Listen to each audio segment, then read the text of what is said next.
I think it's very rare. Is this working or should I speak louder? I think it's very rare that I'm the most conservative person on any panel I've ever served on, but today may be the day. Well, listening to the two previous presentations, I thought, man, those were the days 10 years ago. Must have been terrific. But in all honesty, the agreed framework, for practical terms, we're never going back. Not after 9/11.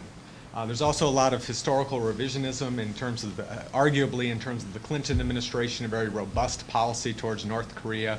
I really have to wonder, however, if in 1994, after the Clinton administration had been was about to be battered in congressional elections, had pulled troops out of Somalia after losing 19 men, if it was really going to risk war on the on the Korean Peninsula. I think it's debatable, self-mythologizing. But I'm not going to talk about the past as much. I'm going to avoid the past because we're moving forward. I'm going to avoid primarily what's happening in Washington today, and primarily what's happening in North Korea for that matter. I'm going to focus mostly on South Korea. Before I do, can I ask how many people have been to South Korea? All right. This is a good day for Korea Economic Institute, and I guess with that I should first thank BYU and the Kennedy Center for co-sponsoring today's event. Thanks for Corey Leonard and his hard work, and Ramona for strongly encouraging us to be here today. And lastly, thank you to the Korea Foundation, which helps fund some of our university programs. While I am going to focus mostly on South Korea's negotiating strategy with North Korea, I do want to put it in a larger a larger context. And the way I look at South Korea's foreign policy is sort of fourfold. One is to maintain the U.S.-ROK alliance, as I'm sure everybody knows, but it has to be evolved into a more equal partnership. Two is to deepen ties with China. As I'm sure most of you now know, China is South Korea's largest trading partner. It's the third largest investor in China. When I was in China in 2001, there's something like 10,000 Korean students there. Now there's closer to 80 in Beijing alone, 80,000. So those are the first two tenets, I'd say, the foreign policy. Third is further engagement with North Korea, which is what I'm largely going to talk about today. And fourth is building economic linkages with the rest of the world using Korea's global economic power. And this, somebody I work with prepared a map showing where President Roh Moo-hyun versus Hu Jintao and Prime Minister Koizumi have gone in a year and a half. And Roh Moo-hyun he's the yellow dots, and he, as some of you may know, he just came back from Africa. So there's a lot more going on from Seoul's vantage point than just the United States or North Korea. Could you show the other the PDF?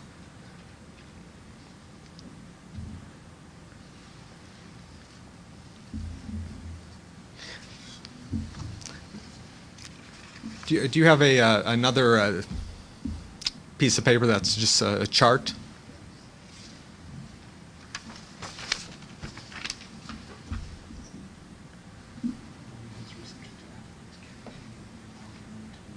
Well, when the chart comes up, you'll notice it's a bit more dramatic, showing where Roh Moo-hyun has been in the last year and a half in comparison to Prime Minister Koizumi and Hu Jintao, and that shows you there's a true global perspective coming out of Seoul these days. Everybody in the room has to know that, at least from a military perspective, North Korea continues to be a military threat to South Korea with the size of its 1.2 million man army, largest ballistic missile forces in the developing world, makes 50 to 100 Scuds per year, and the ability to fire 500,000 rounds of artillery into Seoul per hour at the first couple hours of a war, let alone its nuclear threat or potential nuclear threat. If it has enough material to make 5 to 8 to 12 nuclear weapons, nobody in Washington seems to know, but it seems to be the ordinary estimate is usually 5 to 8. So the question is, why is South Korea engaging North Korea? And I think it's been hinted at in the previous discussion, so I want to make my remarks as quickly as possible. One is, of course, reduced threat perception from, while Korea and the United States may agree that denuclearizing the Korean Peninsula is the #1 priority, I think the second, third, fourth, fifth priorities are very different in Washington than Seoul. While preventing proliferation is the primary goal in Washington, in Seoul, North Korea is not seen as powerful. It's seen as extremely weak and in decline.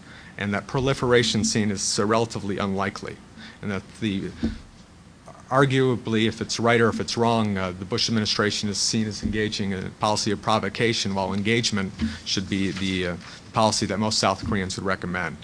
And since Kim Dae-jung and Kim Jong-il summits 6 years ago, I don't know if you want to call it a reawakening of the Korean identity, but the sense that North Koreans or South Koreans were one people. Third, North Korea is a real economic minnow. It's just not a threat whatsoever. I remember we did a seminar at Iowa State University, and somebody came up with the figure that North Korea's GDP is 6% of Des Moines, Iowa's annual GDP. It gives you a sense of how small it is and how weak it is perceived from Seoul. There's the shared history of division between the two Koreas. If anybody was in Seoul last August 2005, there's an inter-Korean soccer match where the North Korean and South Korean teams played, and the entire crowd is chanting, "We are one, we are one."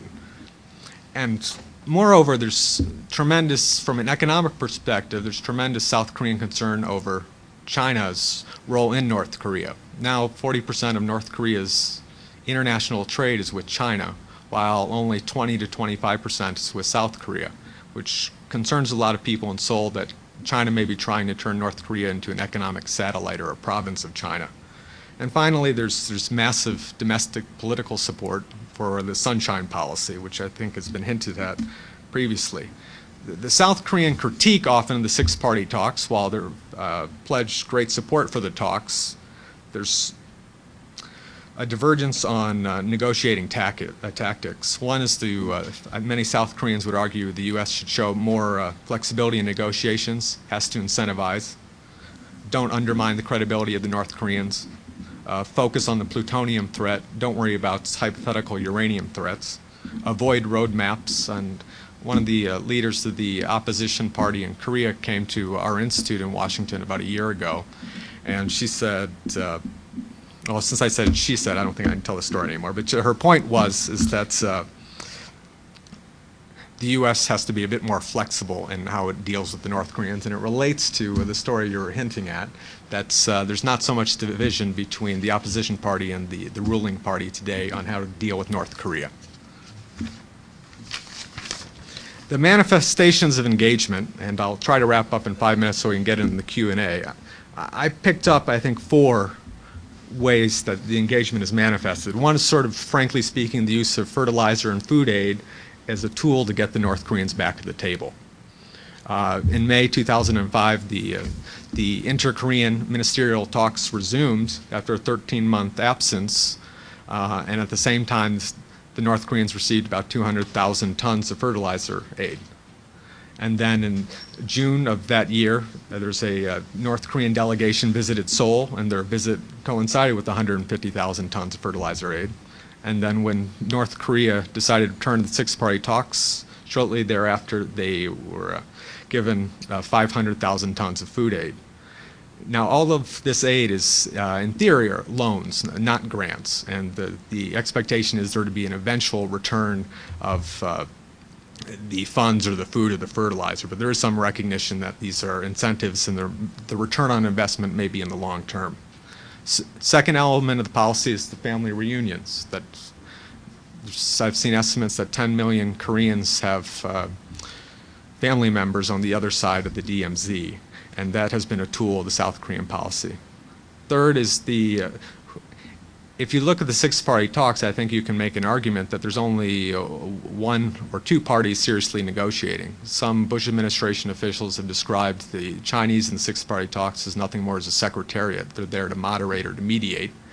They're not playing a real role. The Japanese are likely to follow the U.S. Position, whatever we do. The Russians are a non-factor. And the U.S. and North Korea are essentially stalemated. So the country that's really negotiating on a daily basis is South Korea. And part of that is the bilateral meetings from ministerial levels on down.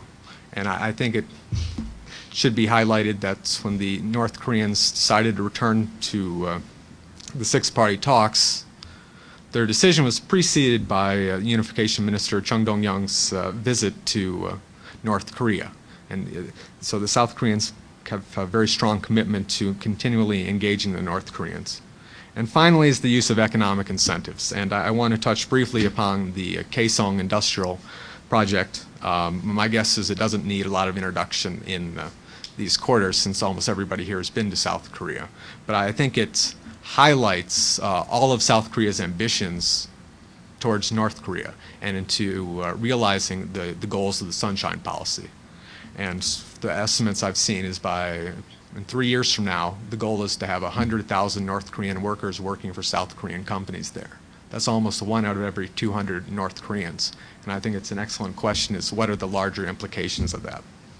So in close, I think that South Korea's foreign policy towards North Korea has to be put in perspective. I think South Korea is the only country coming to grips with really negotiating with the North Koreans. But putting in perspective, the North Korean engagement policy is just one part of South Korea's foreign policy. Turning South Korea into an economic hub is another element. Ramping up Korean-Chinese economic relations is another development, and particularly in the U.S.-Korean alliance, evolving it into greater economic interdependence with the free trade agreement negotiations, which Councilor Lee will talk more about. So I'll close there, and I hope we can engage in a spirited debate, and I guess we will. That's no doubt about it.